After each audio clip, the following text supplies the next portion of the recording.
ہندوستان میں دیوبند کے مدرسے کے ساتھ ساتھ جو کہ اپنی تعلیمات کے لحاظ سے، اپنے نظریے کے لحاظ سے بہت مذہب کا سخت خالص مذہب کا پابند تھا، یہاں پر پھر دوسرے مدرسے بھی شروع ہوئے اور دوسرے فرقوں کے ساتھ ساتھ ان مدرسوں نے بھی اپنے فرقوں کی تعلیمات کو ہندوستان میں پھیلانے کے لیے ان کا استعمال کیا۔ چنانچہ دوسرا مشہور مدرسہ رضا احمد بریلوی کا ہے۔ محمد رضا بریلوی، یہ بریلوی فرقہ انہوں نے قائم کیا تھا۔ اچھا، بریلوی فرقہ جو ہے دیوبند سے ذرا مختلف ہے، اور کیوں مختلف ہے؟ اس کی وجہ یہ ہے کہ بریلوی فرقے کے اندر دو وجوہات ہیں۔ ایک تو بریلوی فرقہ جو ہے وہ اس میں عام لوگ ہیں، جس کو ہم کہیں کسان اور عام لوگ، جبکہ دیوبند کے اندر زیادہ تر متوسط طبقے کے لوگ شامل ہیں۔ ان کا بریلوی فرقے کے اندر زیادہ جو ہے نظر نیاز، مزاروں کے اوپر جانا، فاتحہ مانگنا، اور مرنے کے اوپر یعنی سوئم، 40واں، اور یہ شادی بیاہ کے اندر بھی رسومات، اور یہ یعنی بہت جاری ہیں۔ تہوار بھی بہت زیادہ ان کے ہاں منائے جاتے ہیں، خاص عید میلاد النبی کو بہت شان و شوکت سے مناتے ہیں۔ نعتیں بھی پڑھنے کا بہت زیادہ رواج ہے، بلکہ جب نعتیں پڑھتے ہیں تو ان کا یہ ہے کہ یہ کھڑے ہو جاتے ہیں کہ حضور صلی اللہ علیہ وسلم کی روح جو ہے وہ ان کے درمیان آئی ہے۔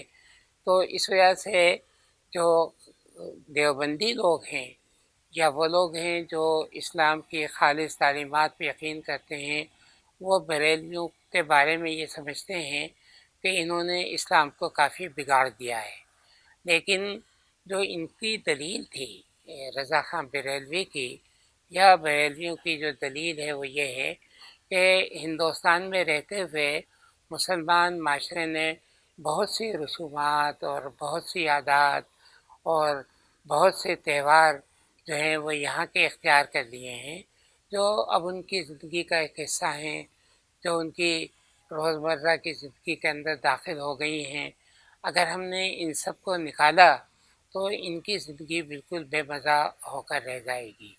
تو اس لیے ان کا کہنا ہے کہ ہندوستانی اسلام جو ہے وہ ہندوستان کے اندر جس حالت کے اندر ہے اس کو اسی طرح سے رکھنا چاہیے، اور اس کے اندر کوئی تبدیلی جو ہے وہ اس طرح سے نہیں کرنی چاہیے جیسا کہ دیوبند والے چاہتے ہیں۔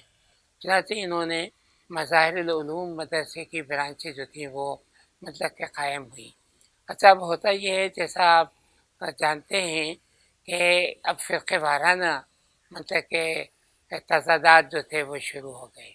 ایک طرف دیوبندی سمجھتے ہیں کہ وہ اصل اسلام کے اوپر عمل کر رہے ہیں، دوسری جانب بریلوی سمجھتے ہیں کہ وہ جو ہیں اصل مذہبی تعلیمات پہ عمل کر رہے ہیں، اصل مسلمان ہیں۔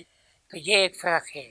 لیکن آپ ایک فرق دونوں میں یہ دیکھیں گے کہ دیوبندی جو ہیں وہ اپنے مزاج کے لحاظ سے اور اپنی روزمرہ کی زندگی کے لحاظ سے بہت ہی خشک ہیں۔ ان کی زندگی کے اندر یعنی جس کو ہم کہیں کہ کوئی رنگینی جو ہے وہ نہیں ہے۔ لیکن اس کے مقابلے میں بریلوی فرقے والے جو ہیں ان کے ہاں ہمیں ایک کلچرل یعنی سسٹم نظر آتا ہے، رنگینی نظر آتی ہے۔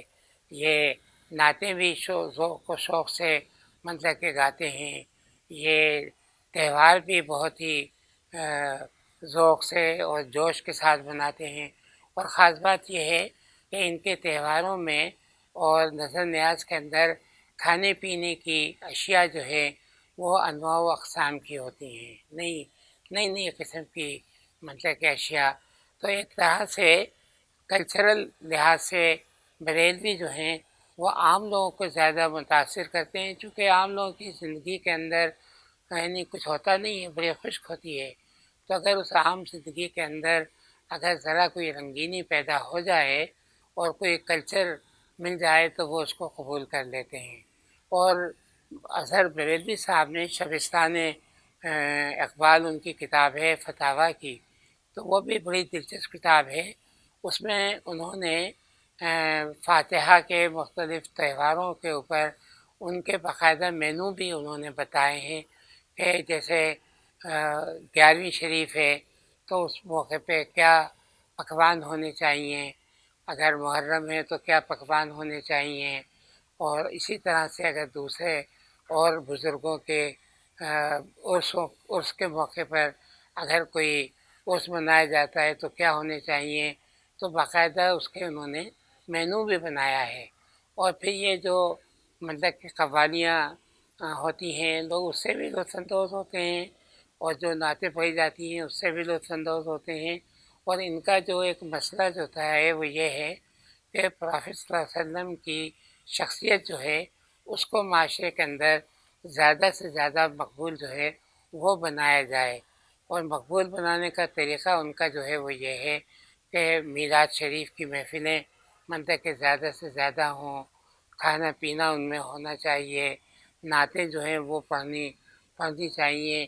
اس لیے آپ دیکھیں گے کہ پاکستان میں موجودہ زمانے کے اندر پہلے بھی اور اب بھی نعت گو کی تعداد بہت زیادہ ہو گئی ہے، اور نعتیں لکھنے والے بھی بہت پیدا ہو گئے ہیں جو نئی نئی نعتیں لکھتے ہیں، اور لوگ جو ہیں ان کے جذبات بھی متاثر ہوتے ہیں۔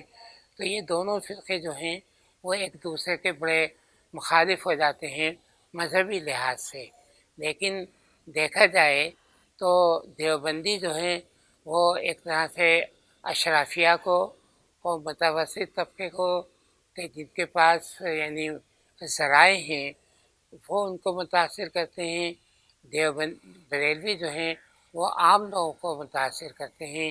تو یہ فرق ہے دونوں کے اندر، اور ان کے جو مدرسے قائم ہیں ان مدرسوں کے اندر بھی جو تعلیمات دی جاتی ہیں، جو پڑھایا جاتا ہے، وہ بھی ان کے عقائد کا اس میں پورا اس سے اظہار ہوتا ہے۔